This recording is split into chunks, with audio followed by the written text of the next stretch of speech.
নবীজি সময়কে কেন্দ্র করে একটা ভবিষ্যৎবাণী করেছেন, যেটা আশা করি আপনারাও সহমত পোষণ করবেন যে একদম 100% সঠিক। এই হাদিসটা রয়েছে তিরমিজি শরীফ 2332।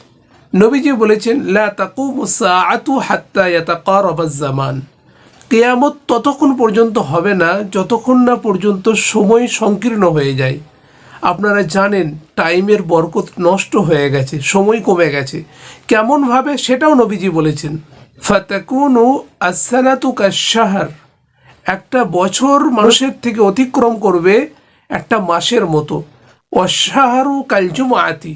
আর একটা মাস মানুষের কাছে অতিবাহিত হবে একটা সপ্তাহের মতো। ওয়াতাকুনুল জুমআতু কাল-ইয়াওম। এবং একটা সপ্তাহ মানুষের থেকে চলে যাবে একটা দিনের মতো। ওয়ায়াকুনুল ইয়াওমু কাস-সাআহ।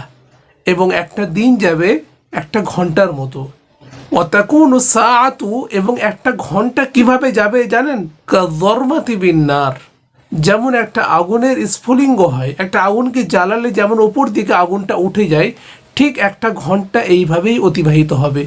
আজকে বলুন তো, আপনি আমরা সকলেই বলি যে এই তো কদিন আগে জুমার নামাজ পড়লাম, আবার জুমা চলে এলো, এই বছরটা এক্ষুনি শেষ হয়ে গেল। আমরা কিছুটাই ধরতে পারছি না, কোনো রকমেই আমরা বরকত মেলাতে পারছি না।